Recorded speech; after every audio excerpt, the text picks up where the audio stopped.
We are back at Mount Rainier. And we're showing you how you could spend a weekend at Mount Rainier in the summer. Peak season. Yep, that will be the biggest adjustment we will be making for our second trip to Mount Rainier. See, our first trip was on just our third episode, when we were sort of new to Washington State and the Pacific Northwest. That trip would be somewhat of a failed attempt. But this time we're back as Pacific Northwest expert travelers, so we knew a lot more than we knew last time, like the two main visitor access points to the park.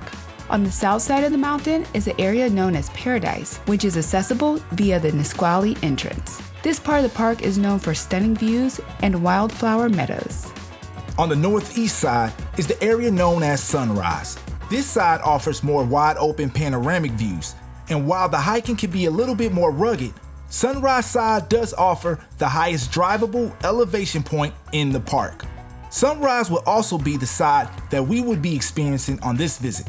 Plus, it was one of the many tips we were given that makes us so confident that we will be doing Rainier right this time. That's right. Thanks to our friends at Visit Rainier, we were given a playbook on a great way to experience a weekend on Rainier. And in this episode, we're going to share it all with you. Tahoma, one of the original names given to the majestic mountain that would become known to most as Mount Rainier. A part of the Cascade Range, Mount Rainier is the tallest mountain in the state of Washington, coming in at 14,410 feet. Wow, no wonder it looks like you could reach out and touch it from Seattle. Long before Captain George Vancouver named it in honor of his friend, Rear Admiral Peter Rainier, the mountain held a spiritual connection to many of the local indigenous peoples.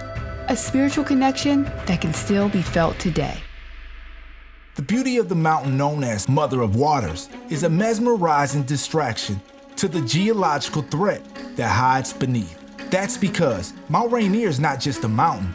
Nope, it is a stratovolcano, similar to Mount St. Helens. Part of what makes Mount Rainier so beautiful is also one of the biggest contributing factors that makes it the most threatening, being that its snow-capped top is in fact more than 20 major glaciers, which makes it one of the most glaciated peaks in the continental U.S. Still, with the mountain constantly being monitored due to its proximity to large people populations and constant preparation reminders to local residents, visitors to the park have nothing to worry about, at least not enough to prevent them from experiencing such an amazing destination. Mount Rainier being a volcano doesn't seem to be a deal breaker at all. According to the National Park Service, as many as 2 million people from all over the world visit the national park per year, with the peak season being between July and September.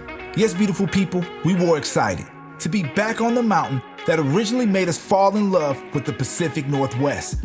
Excited to put our experience up against our new nature rating scale. We were excited for the views, the nature, excited for the chance to really experience the mountain in ways we never imagined.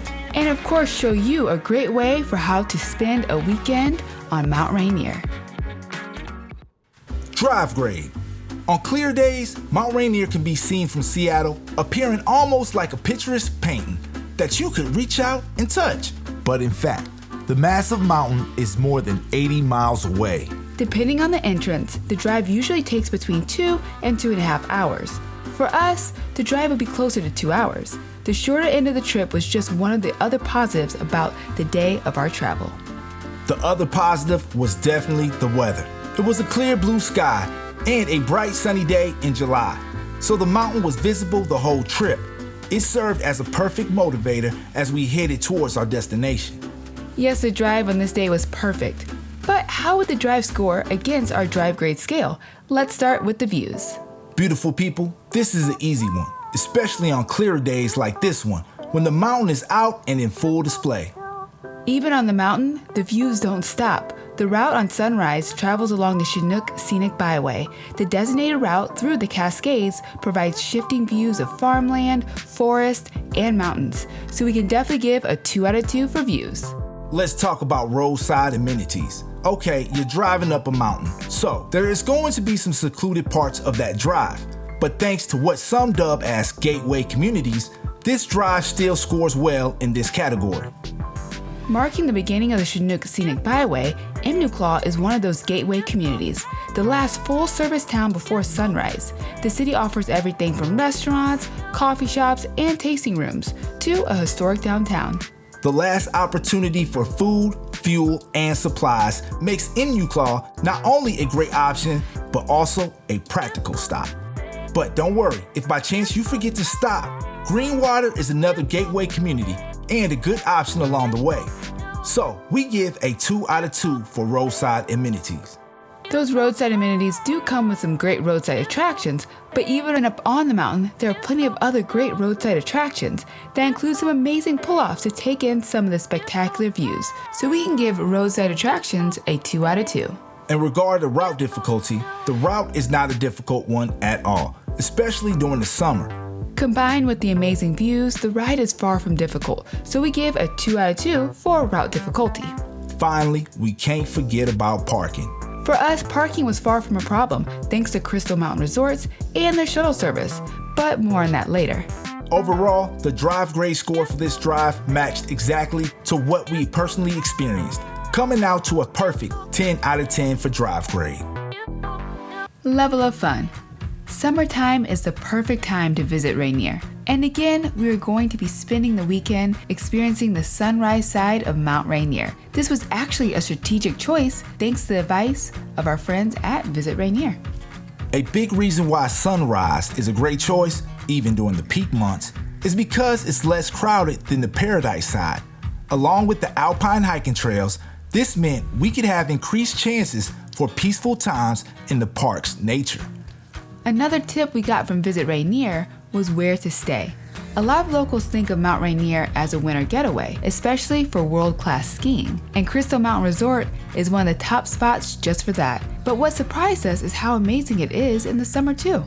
With all of the access to a variety of lodges, along with the amazing amenities, those who do experience Crystal Mountain's property easily fall in love. Don't just take it from us. You know, Crystal Mountain is a really special place. People come here from all over the world to experience the Cascade Mountains in the summertime. Our scenic gondola takes you up 2,400 feet, almost to 7,000 feet. From the top of the gondola, you can actually see all 5 Cascade volcanoes. We've been operating since 1962 on this mountain, so there's a ton of history here. This place means a whole lot to a whole lot of people. Skiing here is the biggest draw in the wintertime. We have the most acreage in Washington. We have some of the steepest and gnarliest runs in all of the Pacific Northwest. We invite you all to come out, check out Crystal Mountain. You know, it's one of the most iconic places to experience the Cascade Mountains in the summertime, and we'll see you on the mountain. Once we arrived at Crystal Mountain, we checked into the lodge that will be our base camp for the weekend, the Alpine Inn. Built in 1964, it's the oldest of the 3 lodges a part of Crystal Mountain Hotels. Inside, the inn still reflects its deep connection to the mountain skiing roots. Cozy, classic, and full of wintry charm, even in the summer. After checking in, we were ready to kick off the weekend on Rainier in what seemed like the perfect way.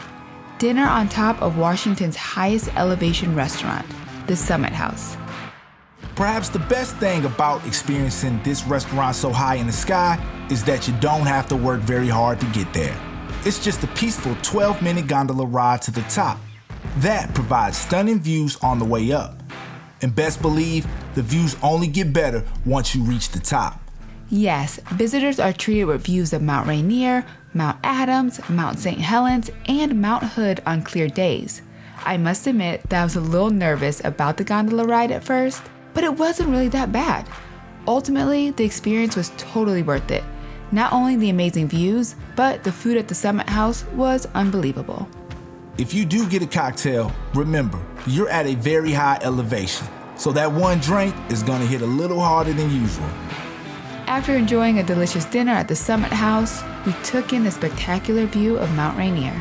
A view that will be a lot closer the following day, when we would embark up to Mount Rainier National Park. We couldn't wait. The next morning, we stopped into Brew 62 for some breakfast fuel, before heading over to the Crystal Mountain Resort shuttle that would take us to the Sunrise Visitor Center in Mount Rainier National Park. The shuttle picks guests up every hour at the upper lot on Crystal Mountain Resort, then drops them off for a few hours so to enjoy the park, before finally picking them up and bringing them back to Crystal Mountain. The day of our visit was actually a special day for Mount Rainier National Park.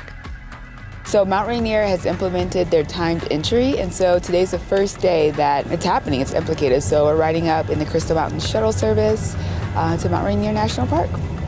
The ride was comfortable and relaxing. The safe driving of our Crystal Mountain Resort driver Jeffrey and their expertise of the road made it easy to sit back and enjoy the 45-minute to an hour scenic drive up. And best of all, we didn't have to worry about paying for parking.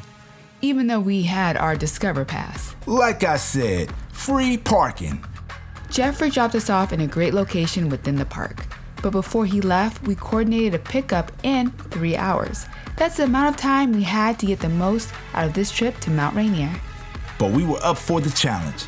To make sure we did everything, we stopped into the Sunrise Visitor Center, where we checked out some of the cool exhibits. Then we hit the Sunrise Day Lodge, where there's food service and a gift shop. Look, we should have not skipped out on buying the bug spray that they were offering. Yes, this is an important message. Bring bug spray and sunscreen, but especially bug spray. Yes, especially bug spray. We would pay for this mistake. Oh my God. But we were way more better prepared with the right hiking attire for this trip to Rainier, and we were ready to enjoy a hike. The hiking options on Sunrise are more rugged than what you would find on the Paradise side, because we were looking for a trail that would lead to a closer view of the mountain's northeast face. Sourdough Ridge was the trail we chose to embark on. Even though the hike took a lot out of your girl, it was the perfect mix of challenging and doable. Plus, the views just kept getting more and more spectacular. Eventually, we chose to turn around so that we would have enough time to head back down to the picnic area. Yes, the picnic area. So to have lunch, but also to partake in one of our favorite post-hike pastimes, watercolor painting. Ah, beautiful people, this right here was everything. Yes, peacefully sitting, connecting to nature, getting lost in the art, or what we call art. This really cemented the experience, because before long, it was time to meet Jeffrey at the pickup spot. Not surprising, he was on time.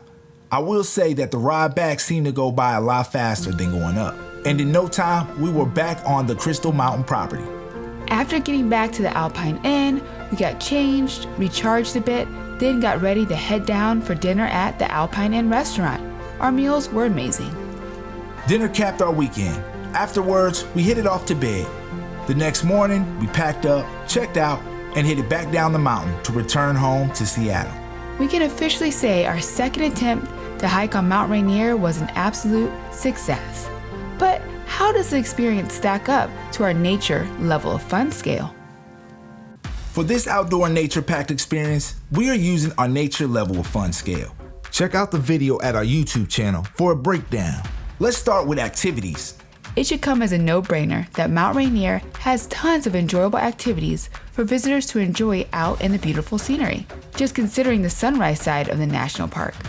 Along with the amazing hiking trails, there is a Sunrise Visitor Center with exhibits, guided interpretive programs, books for sale, and picnic areas. Even Crystal Mountain property offers a ton of great activity options.